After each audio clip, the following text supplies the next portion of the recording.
आश्रय कैसे पुष्ट होगा, बहुत ध्यान से सुनिए। यदि आप किसी परिस्त्री गमन, बहुत शास्त्रों में बार बार आता है तो आप मान लीजिए बात, अगर आप परिस्त्री गमन करते हैं तो फिर केवल बातें बना लीजिए, बात समझ में नहीं आएगी आपको, ये अध्यात्म समझ में नहीं आएगा, ऐसे उड़ जाएगा, पकड़ में ही नहीं आएगा। ना स्त्री प्रसंगी, स्त्री प्रसंगी आप तो परिस्त्री गमन नहीं करते, पर जिसको मित्र बनाए हुए हैं वो व्यभिचारी परिस्त्री गमन करने वाला है, तो उसके संग से आपका हृदय मलिन हो जाएगा। श्री शौभरी जी महाराज, संगम त्यजेत मिथुन व्रति नाम मुमुक्षु सर्वात्मना न विसजेत बहिरिंद्रियाणि। ऐ मुमुक्षु, संसार सागर से मुक्त होने की इच्छा रखने वाले उपासक, संगम त्यजेत, संग का त्याग कर दो। किनके? जो केवल मैथुन सुख को ही परम सुख माने हुए हैं। संगम त्यजेत मिथुन व्रति नाम मुमुक्षु। आप इस संसार से मुक्त होना चाहते हैं तो ऐसे लोगों का संग भी त्याग कर दें। ना स्त्री प्रसंगी मिलत यत, तो इदम स्थानम आश्रित्य। कैसे हम आश्रय लें, कैसे हम मान लें कि हम प्रिया प्रीतम के हो गए, ऐसे मानो। ऐसे चलोगे तो तुम्हारा हृदय स्वीकार कर लेगा।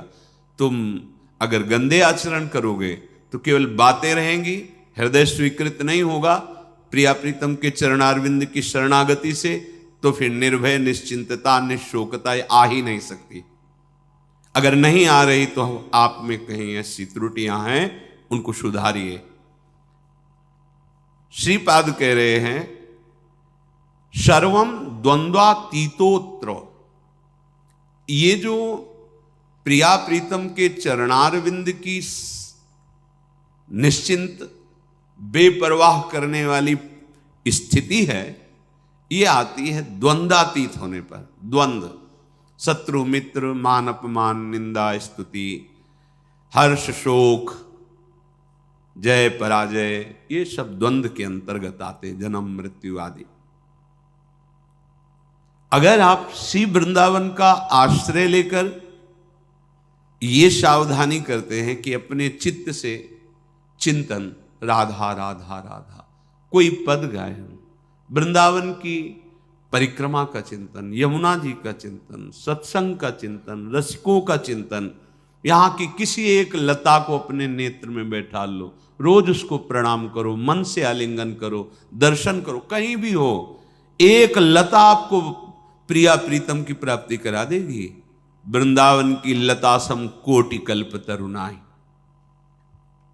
बड़े भाग्य, अहो भाग्य। बात मान लो, बस सच्ची बताना, आपका चित्त संसार का चिंतन करता है या प्रभु का? सच्ची बताना। अपने तो घर के हैं, ऐसे पूछा, उनका संसार का, तो हम कहा हम खोपड़ी के बल खड़े होकर समझाएं तो भी समझ में नहीं आएगा आपकी। क्यों नहीं समझ में आएगा? चित्त का चिंतन संसार का हो रहा है तो हम भगवान को कैसे जान जाओगे? संसार के चिंतन से रहित जो चित्त होता है उसको जानना नहीं पड़ता, भगवान खुद परिचय दे देते हैं। सोई जाने जेहि देहु जनाई। भगवान क्या हैं, भगवान कैसे हैं, भगवान का कैसा ये संसार रूप है, भगवान की कैसी दिव्य लीला है, ये सब स्वयं जगत गुरु भगवान आपके हृदय में बता देंगे। आपका कार्य है एकमात्र भगवान की आज्ञा पालन करना। भगवान की आज्ञा है मेरा अनन्य चिंतन तुम करो और बेपरवाह हो जाओ। जो तुम्हें कर्तव्य कर्म मिला उसे करो और मेरा नाम जप करो, अनन्य चिंतन करो। मैं योगक्षेम देख लूंगा, मैं तुम्हें संसार समुद्र से पार कर दूंगा, मैं तुम्हारे सारे पाप नष्ट कर दूं। ये भगवान के वचन हैं। आप ऐसे वृंदावन की एक लता का चिंतन करने से भगवत प्राप्ति हो जाएगी। आप करो, देखो तो। ये लता जानते हो, बड़े बड़े परमहंसों के द्वारा वंदनीय पूज्य जो प्रेम रस में डूबे हुए महापुरुष हैं, वो श्री जी की सेवा के लिए यहाँ खगमृग पशु पंछी लता बने हुए। मलिन नेत्र है इसलिए हम नहीं जान पा रहे। द्वंद्वातीतोत्र, बिना द्वंद्वातीत स्थिति हुए आप प्रभु के आनंद को नहीं प्राप्त हो सकते। अनुकूल मिला तो हर्षित हो गए, प्रतिकूल हुआ तो शोकित हो गए, जय हुई तो ढोल बज रहे हैं, पराजय हुई तो निराश हो, एक वही स्थिति है। भगवदानंद जानने के लिए पहले द्वंद्वातीत होना अनिवार्य है। निर्द्वंदो भवति, ये भगवत चिंतन परायण अंतःकरण में ही ये भागवतिक तत्व का अनुभव होता है। जैसे निर्मल जल, शांत जल तो नीचे की वस्तु दिखाई देती है, ऐसे ही जो आत्म तत्व से प्रकाशित हो रहा है अंतःकरण, उसी के बल से आप वहां तक दृष्टि पहुंच जाएगी जो अपना स्वरूप है, जो मैं है। अध्यात्म को बातों से नहीं जाना जाता, निरंतर चित्त की स्थिति को जहां जानना है वहां लगाना है। संसार से चित्त हटाए बिना प्रभु को जान नहीं सकते, पक्की बात समझ लो। फिर जानना नहीं पड़ेगा, वो तुम्हारे हृदय में बैठे मिलेंगे। जा ही न चाही कबों कछु, क्योंकि चाह ही चिंतन कराती है संसार का। जब कोई चाह ही नहीं, चिंतन ही नहीं संसार का, न सोचती न कांक्षती, तो ब्रह्मभूता ब्रह्मभूत हो गए। प्रसन्नात्मा, अखंड प्रसन्नता जागृत हो गई। कंदादि भीर परवशै कल्पयन देह वृत्तिम, निरपेक्ष भाव से शरीर से भी रहेंगे, इसकी भी कोई परवाह नहीं। चित्त से तभी चिंतन अखंड बनेगा। देह चिंतन, देह के निर्वाह का चिंतन आराध्य देव पर, जो हमें उपासना या कर्म कर्तव्य मिला है उसे दृढ़ता पूर्वक करते हुए भगवत स्मरण परायण, जो मिल जाए भगवत इच्छा से, देह पालन हेतु, वो वस्त्र वो भोजन, विलासिता का भाव अंदर नहीं होना चाहिए, जैसे प्रभु रखें। तो अत्युज्वल भाव आपके हृदय में प्रकाशित हो जाएगा। एक एक शब्द समझो। अगर आप ऐसे चलोगे तो भावे नात्युज्वले नात्मनि मधुरतरे न्यस्य राधा पदाब्ज, जिसकी चाह है वो बात बन गई। कैसे बनेगी?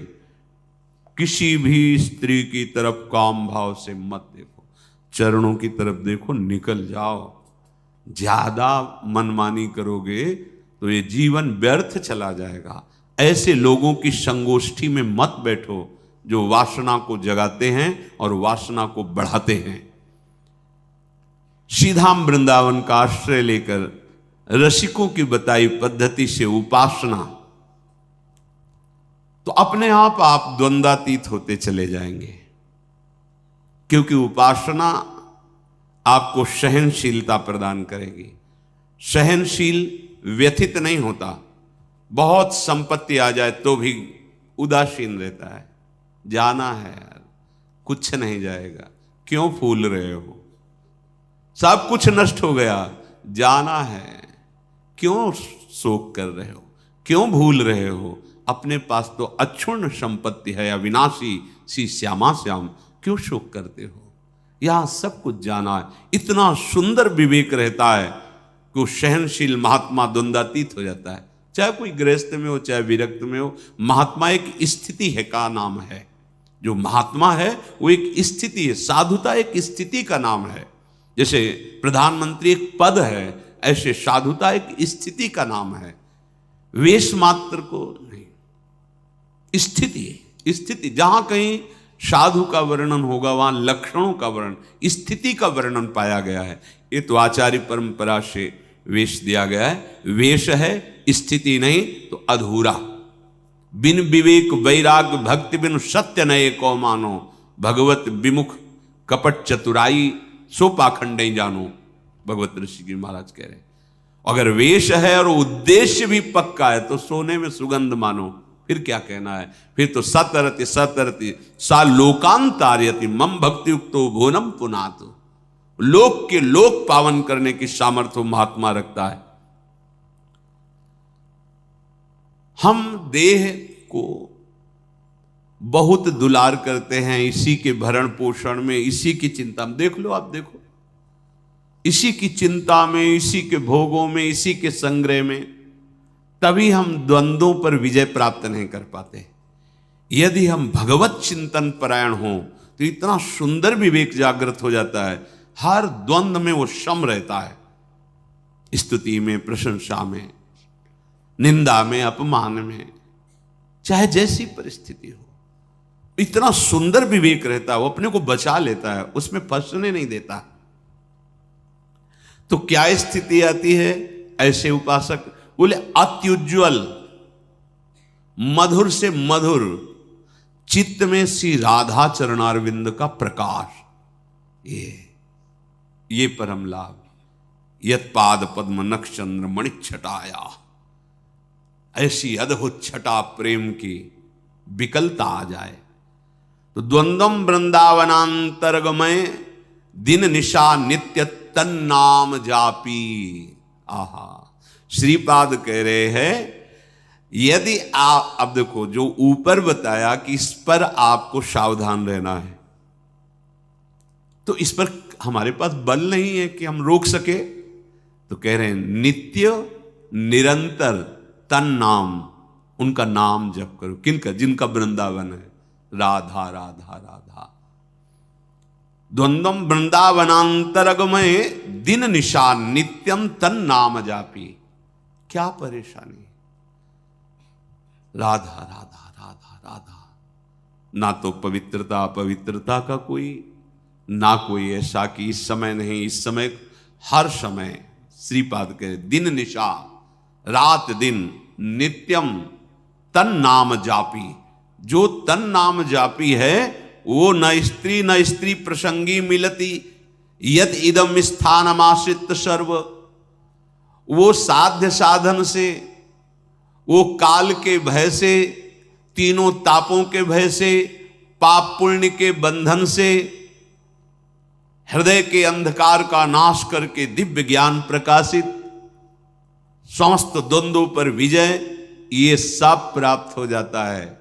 अच्छे से समझ लो, वृंदावनांतर्गमय दिन निशा नित्य तन नाम जापी। रात दिन वृंदावन में जिनकी जय घोष होती रहती है, महारानी जो राधा राधा राधा राधा राधा। लालजू के हृदय का आह्लाद, प्रेम मूर्तिमान शांद्रानंद घन प्रेम मूर्ति किशोरी, राधा राधा। मान लो सब स्थितियां आपके हृदय में आ जाएंगी। अब बातें केवल करो और नाम जप ना करो, धाम चिंतन सत चिंतन न करो, फिर ये स्थिति कहां से आएगी? जहां चिंतन करते हो वही दशा आएगी आपके अंदर। विषयों का चिंतन करते हो तो विषयों की दशा आएगी। विषय नाशवान, परिवर्तनशील, शोक में, दुख में, दुखालयम में दुख ही तो है। तो यही आपको प्राप्त हो रहा है। बचना चाहते हो इससे, और चिंतन करते हो वही जिससे आपको ये दुख प्राप्त हो। चिंतन बदलो, आचरण बदलो, लक्ष्य आपका दृढ़ हो। असत नहीं सत, असतो मां सद्गमय। जो हम असत शरीर असत व्यवहार में हैं, अब हमारी यात्रा सत की होगी, सच्चिदानंद की होगी। श्री विदुर जी महाराज धृतराष्ट्र जी को उपदेश करते हैं। नवद्वारमिदं वेश्म त्रिस्थूणम पंच साक्षिकम क्षेत्रज्ञाधिष्ठितम विद्वान यो वेद स परः कवि। हे महाराज धृतराष्ट्र,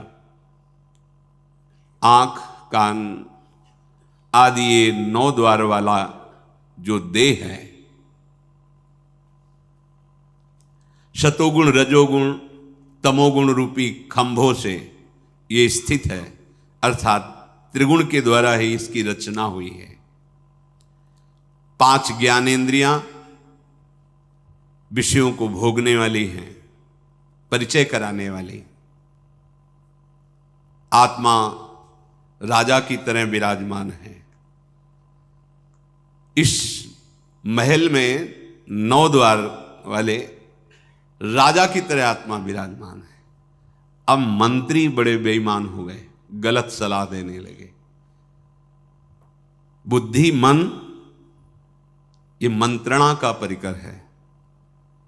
जैसे राजा को लुभायमान करके दस्तखत करवा ले, ऐसे मन बुद्धि हमको बार बार प्रलोभ, ये भोग लो, ये देख लो, ये खा लो, ये सूंघ लो, ये ऐसा करो, ऐसा करो, बड़ा सुख मिलेगा।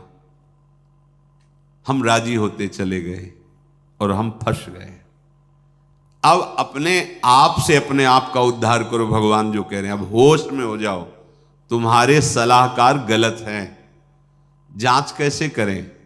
संत सदगुरुदेव की वाणी, शास्त्र वाणी, इससे जांच करो कि हमारे सलाहकार सही सलाह दे रहे हैं या गलत। महाराज, यदि तुम ऐसा नहीं करोगे तो तुम्हारा ये पतन करवा देंगे, तुम्हारे बुद्धि, तुम्हारा मन। वही ज्ञानी है जो तत्व से ये बात जानता है कि शरीर एक घर मात्र है, मैं नहीं हूं। ये इंद्रियां सेवक हैं, ये मैं नहीं हूं। ये मन बुद्धि सलाहकार हैं आपके, आप नहीं हैं। पर आप कभी ऐसा नहीं देखते। आप शरीर को मैं देखते हैं, मन इंद्रियों को मैं में मिला लिए हैं कि मैं खा रहा हूं, मैं देख रहा हूं, मैं भोग रहा हूं, मैं चल रहा हूं। चाहे कर्मेंद्रीय विषय हो, चाहे ज्ञानेंद्रीय विषय हो, चाहे अंतःकरण, आप उसे मैं से लिए हुए हैं। तो वही ज्ञानी है जो इस बात को तत्व से जानता है। विदुर जी महाराज कह रहे हैं, जो कोई भी नशा करेगा, मत्तः, शराब पीना, गांजा पीना आदि आदि जो ये नशे हैं, नहीं भाई, देखो भगवान का प्रसाद जिसे कहा जाता है, उस सर्व दुखों का हरण करने वाला है। और भगवान का प्रसाद, भगवान का नाम, भगवान का उच्छिष्ट प्रसाद, जो हमारे हृदय के पापों का नाश करके प्रसन्नता प्रदान, प्रसादे सर्व दुखा नाम हा निरस्योपजायते। प्रसाद का मतलब ये नशा नहीं है। जो करते हो हम प्रणाम करते हैं, पर हमारा शास्त्र कहीं ऐसा किसी भी उपासना में किसी भी उपासक को आदेश नहीं करता। सिद्ध पुरुषों की बात अलग है। जैसे भगवान शिव हलाहल जहर पिए, तुम एक बूंद पियो मर जाओगे। एक महात्मा थे, 10 तोला संख्या रोज खाते थे। पूज्यपाद उड़िया बाबा ने सुना उनका, ऐसा कैसे हो सकता है? अरे 1 तोला में 10-5 मर जाए, फिर 10 तोला। बोले महाराज झूठ बात नहीं, वो रोज शाम के 4 बजे पाते। बाबा गए उनके यहां तो पूछा, तो उन्होंने मुस्कुरा के कहा, हाँ पाते। 10 तोला संख्या आप कैसे पा जाते? बोले शाम के 4 बजे बैठना, सिलबट्टा में डाला धतूरा संख्या जहर, पीसा, खप्पर में धोया, पी गए। बोले हमारा रोज का आहार है ये। हमें महापुरुषों का वही अनुकरण करना है जो उनके उपदेश से मिलता हो। कोई भी नशा, यहां देखो धर्मराज के साक्षात स्वरूप है, कोई भी नशा करने वाला तत्वबोध को प्राप्त नहीं होता। जो तत्वबोध को प्राप्त हो गया है उसके ऊपर कोई नियम नहीं है। जैसे आद्य गुरु भगवान शंकराचार्य जी आगे जा रहे थे, पीछे शिष्यजन जा रहे थे। पता नहीं क्या भाव आया, मछलियां उठाई, ऐसे बिक्रे, ऐसे उठाए, वो खा लिया। जब देखा गुरुजी ने खा लिया तो 4 शिष्यों ने नहीं खाया और श्रेष्ठ ने। आगे जा रहे थे तो भ्रमण ही करते थे, तो कांच गलाया जा रहा था, खप्पर में खोलता हुआ कांच ले पी गए। तो जिन्होंने नहीं पिया तो वहां भी नहीं पिए। जो पिए थे, वो जो मछली पाए थे, उनसे कहा पियो। कांच कैसे पिएंगे, मर जाएंगे, तो मछली क्यों खा ली? जो नहीं खाए थे उनसे कहा आपने क्यों नहीं खाया जब हमने खाया? तो उनका प्रभु आपने आदेश नहीं किया। ठीक, आपने क्यों पा लिया? बोले आपने पाया तो हम पी तो रहे हैं, गलाया हुआ कांच पी ना, आप पिए। ऐसे किया तो जीवित मछलियां निकल पड़ी, सिद्ध योगी प्रवाहित कर दिया नदी। आप वो तो लीवर में जाके पचने लगी। हमें वो अनुकरण बात नहीं करनी जिसका वो आदेश न कर रहे हो। उनके उपदेश से जो उनके आचरण मिले, शास्त्र सम्मत बात है, महापुरुषों के जो आचरण उनके उपदेश से मिले, बस वही अनुकरणी है। वो क्या कर रहे? कोई भी नशा, जैसे कहते हैं भाई, हमने सुना है ऐसे, फिर ध्यान में अल्यो ब्रह्म लोग पहुंच गए। भाई हम प्रणाम करते सिद्धों को, हम उनके चरण सेवक हैं, पर हम अपने जैसे साधकों के लिए कह रहे भाई सिद्ध पुरुष तो हलाहल पिए हो जाने, उनका काम, उनकी मस्ती, वो तो भगवान को प्राप्त हो गए। भैया उनका काम बन गया है, उनमें भगवान में अंतर नहीं। जैसे सखागण और गौवें गोपगण फंस गए दावानल में, कन्हैया बचाओ, तुम्हारे सिवा कोई नहीं बचा सकता। बोले भैया आंख मूंद लो, मुंह में पी गए, पूरे ज्वाला को पी गए मुंह में। एक कोयला लाल लाल रखो मुंह में, अभी रख पाओगे नहीं, भगवान के मुख से